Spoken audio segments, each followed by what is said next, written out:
I'm going to show how to install this Shelix cutter head into the Dewalt 734 planer. I downloaded some instructions on the internet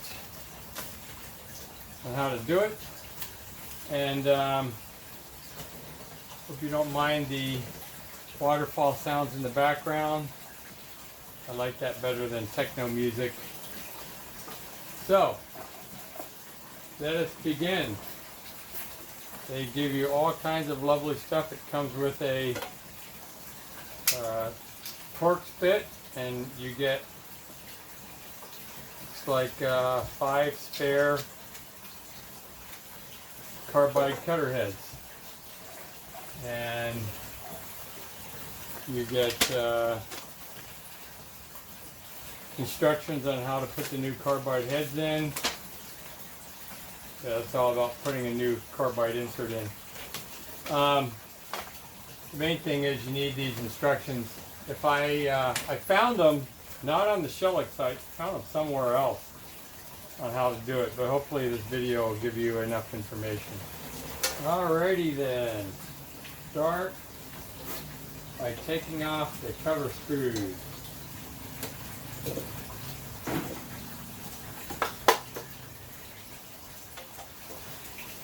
And luckily, this is the wrench that comes with the Dewalt planer.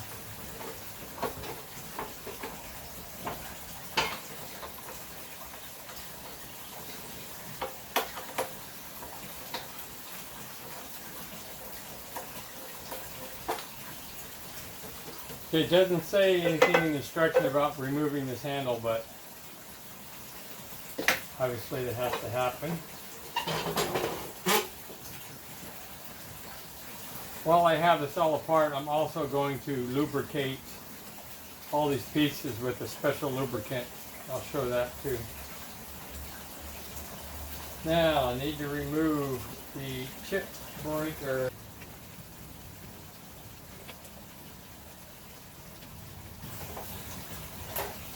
Okay, this is what they're calling the chip breaker.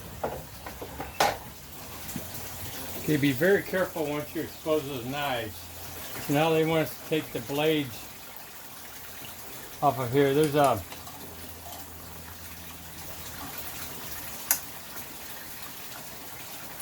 blade lock here, right there. Okay, to speed things up a little bit, I got the Torx 30 bit. Put it on my impact. Be very careful, these are very sharp.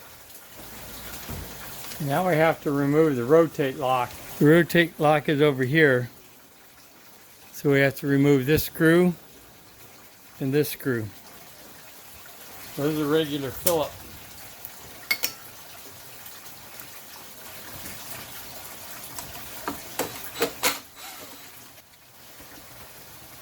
Okay.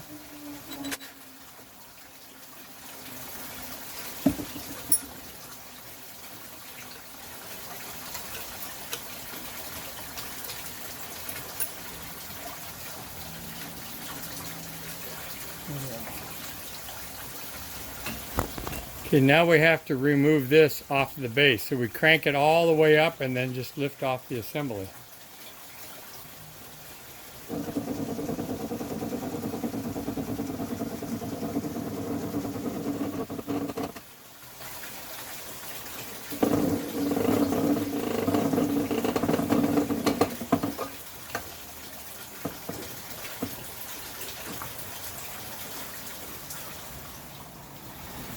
Okay, in the video of taking this apart, I messed up and didn't show how I remove this, sliding it off of, there's 4 posts. And looking back on it now, the best way to do it, these 4 posts are held in underneath with a screw or the Allen head screw. I would take those 4 screws out, and then you can slide each post out individually instead of having to try and keep all 4 perfectly aligned. That was very difficult. So when you go to take this off, just undo the 4 posts and remove those. Okay, after all that, I got it off. Okay, remove the gear cover. Guess that's the gear cover. I'm going to vacuum that first. So this screw, 2 screws.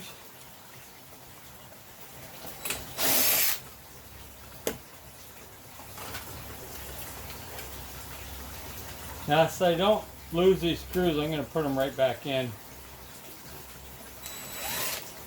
Make sure I get the right ones in the right spot. I got to take the snap rings off these gears. Well, I see them. All right, so there's a snap ring there. And you can see the snap ring there. And the snap ring here. There you go. That's one.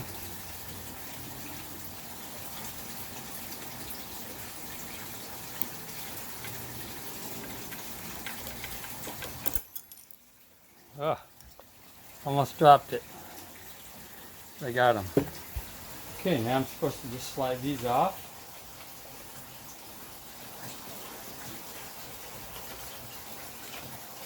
That's pretty good. We came off first, we'll put it there. They are keyed. This spacer. Don't lose this spacer. Remove the pulley belt. Pulley belt's over here. Didn't say how to remove the pulley belt.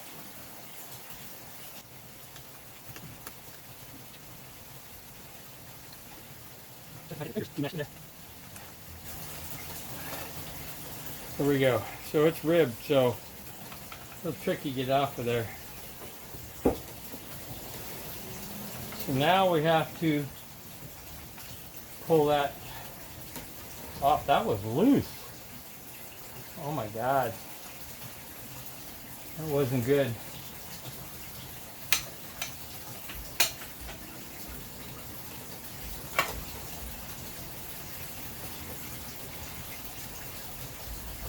Remove the snap ring holding the bearing in place. Okay, so that pulley comes off. Now there's a snap ring in here. Gotta remove. I'm gonna clean this a little bit.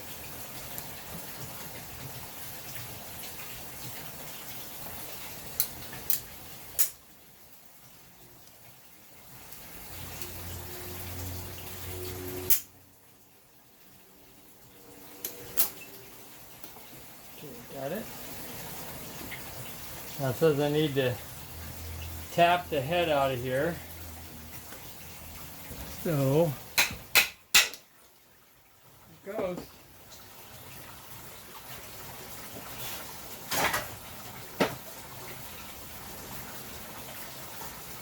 All right, now we just installed a new one, but I'm gonna clean up this. Okay, now I gotta put this one back in without slicing myself up too bad. Or, uh-oh, it doesn't fit. Okay, something that the instructions don't say anything about, but this does not fit through here with the inserts on it. So I gotta take all the inserts off, slide this in, and then reinstall the inserts in place. Okay, took all the inserts off. Now we bring this back in.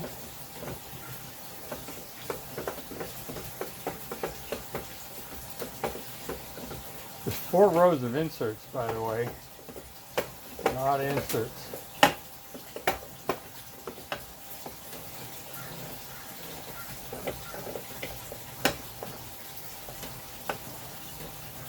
All right,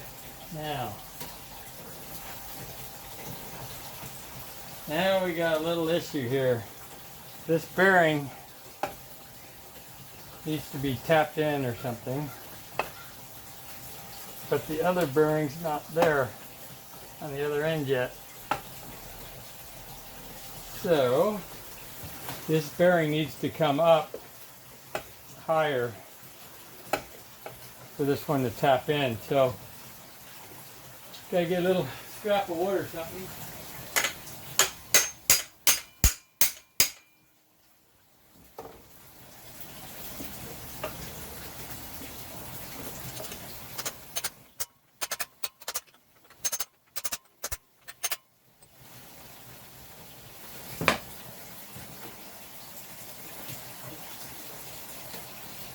I'm hitting against the other side, so I'm going to see if this snap ring will go in now. That cotter key has to be seated really well.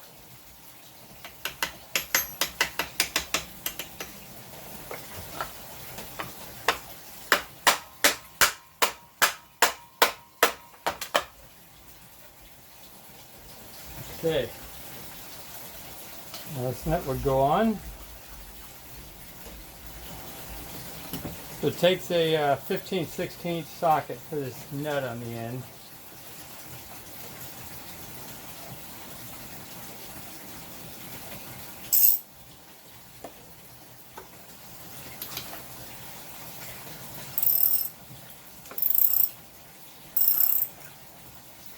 I'm going to go through and install all the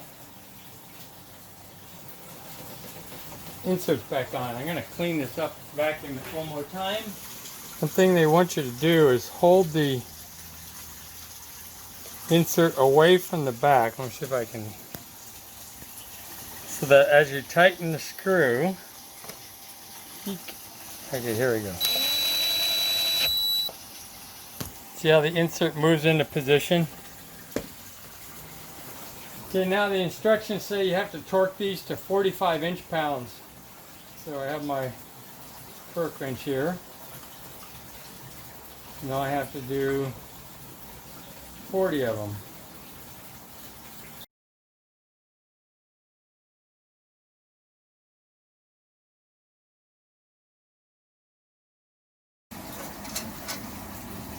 Okay, there's a lock here that's supposed to lock the cutter head when you're changing blades.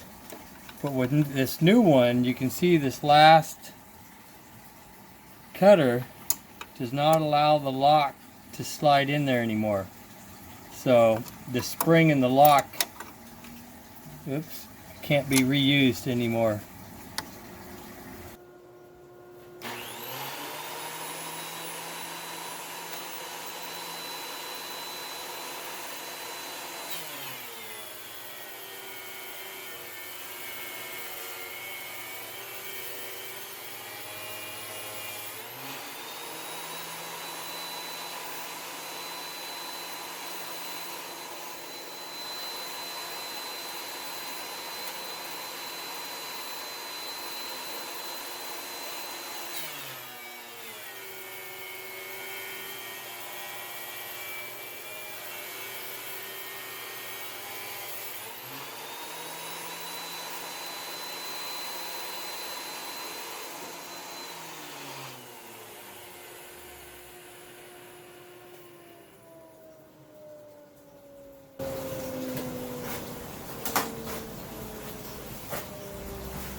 So that was a full 32nd of an inch each pass. And before I put in the Shelix cutter, it would not do that much on a board this wide. Although this is probably fir or something, maybe pine.